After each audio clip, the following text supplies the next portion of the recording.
Scene script. Have you ever wondered how the concept of computers came to be? Let's take a journey back in time, way back to when the first calculating devices were invented.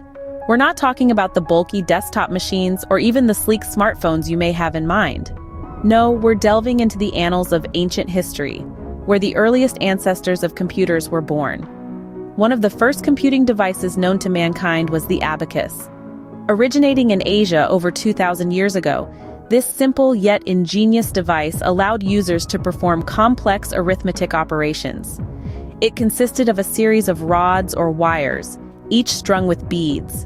By moving the beads along their rods, users could carry out calculations, making the abacus an essential tool for merchants and mathematicians alike. In addition to the abacus, there was the Antikythera mechanism. This ancient Greek device, often referred to as the world's first analog computer, was used to predict astronomical positions and eclipses for calendrical and astrological purposes. It's a testament to the extraordinary engineering prowess of the ancient Greeks.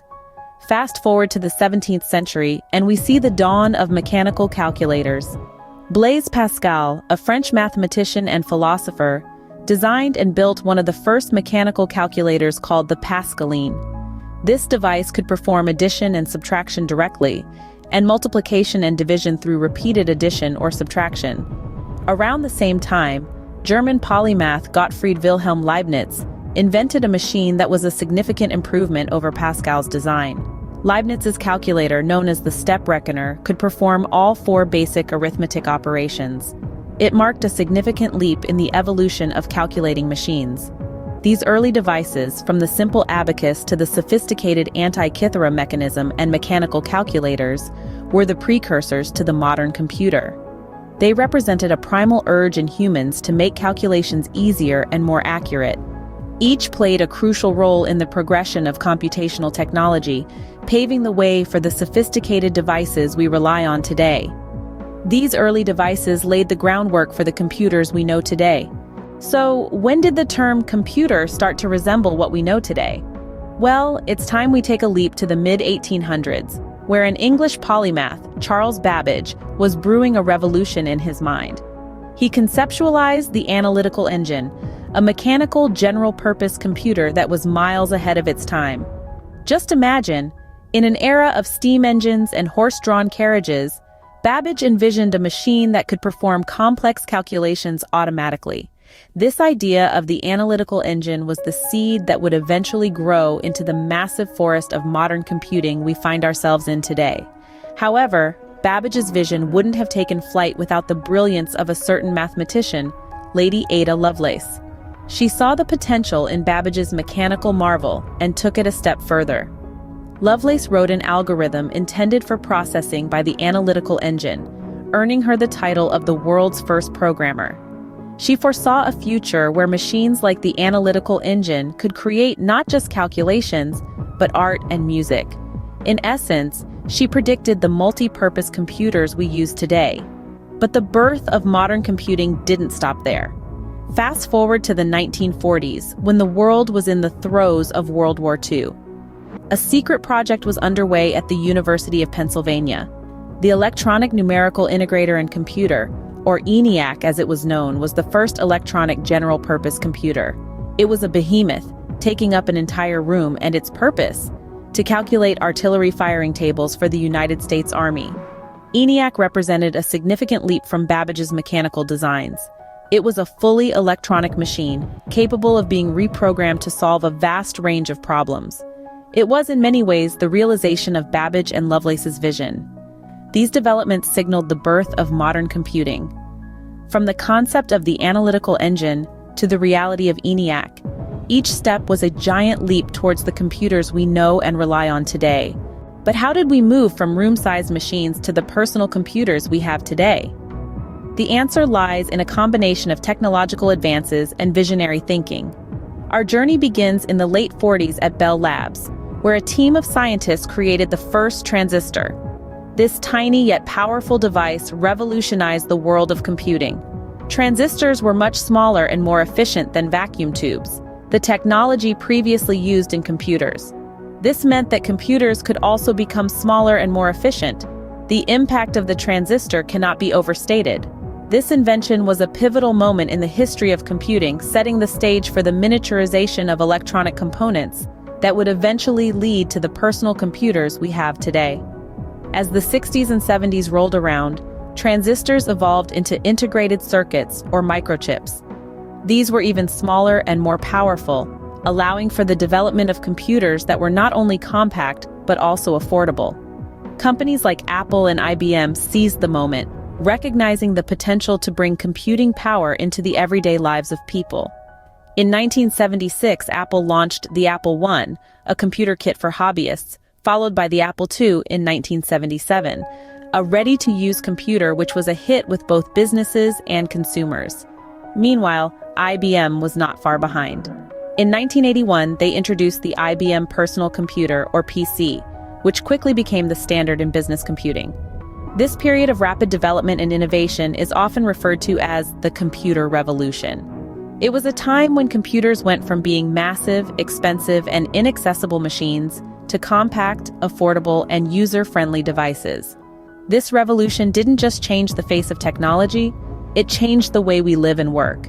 It made computing personal, bringing computers out of the labs and into our homes and offices. And that's how we moved from room-sized machines to the personal computers we have today. This revolution brought computers into homes and offices worldwide, and it set the stage for the digital age that was to come. And what about the leap to the digital age we live in now? The digital age, also known as the information age, is a period in human history marked by the shift from traditional industry to an economy based on information technology. It's a time when information became freely available and accessible, thanks to a certain invention that revolutionized the world as we knew it, the World Wide Web. In the early 90s, a man named Tim Berners-Lee, a British engineer and computer scientist, came up with an idea to create a network of information that could be easily accessed from anywhere in the world. Little did he know, this would lay the foundation for the internet as we know it today. But the World Wide Web was just the beginning. The rise of the internet sparked a series of technological advancements that would transform the computer industry and the way we interact with technology. As the internet became more accessible and widespread, computers started to evolve from bulky machines that filled entire rooms to compact devices that could fit in our pockets. This was the birth of the era of portable computing. Smartphones, tablets, laptops, smartwatches, the list goes on. These devices have not only made computing more accessible, but also more personal. We're no longer tied to a desk or a specific location to access information or perform tasks. We can now carry an entire world of information in our pockets, accessible at the touch of a screen. But it's not just about accessibility. The digital age has also given rise to a new era of innovation and creativity. From developing life-saving medical applications to creating immersive gaming experiences, computers have become a canvas for our imagination, enabling us to push the boundaries of what's possible. In the end, the digital age is more than just an era of technological advancements. It's a testament to human ingenuity and the relentless pursuit of knowledge. It's about breaking down barriers and creating a world where information is not just a privilege, but a right. These advancements have made computers an integral part of our daily lives. So, where are we heading next in the world of computing? As we stand on the shoulders of giants, we gaze into a future brimming with potential. The realm of computing is vast, and its frontiers are continually expanding. The future of computing is a fascinating blend of science, innovation, and imagination. Let's start with quantum computing. It's a term that's been bandied about quite a bit recently, but what does it mean?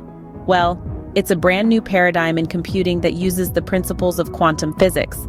Rather than bits, which are either zeros or ones, quantum computers use quantum bits or qubits, which can be both 0 and 1 at the same time. This allows quantum computers to solve complex problems far more efficiently than traditional computers. The potential applications are staggering, from modeling complex chemical reactions to breaking modern encryption methods. Next on the horizon is artificial intelligence, or AI. AI is already a part of our lives, from voice assistants to recommendation algorithms. But we're just scratching the surface. Future AI systems might be able to understand and respond to human emotions, make complex decisions, and even learn on their own.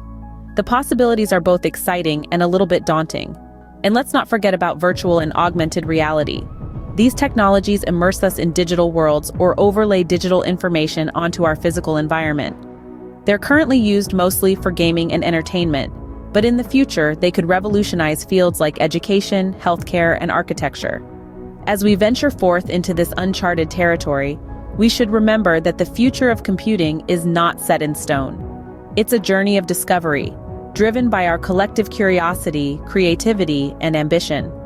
As we look to the future, one thing is clear: the history of computers is still being written.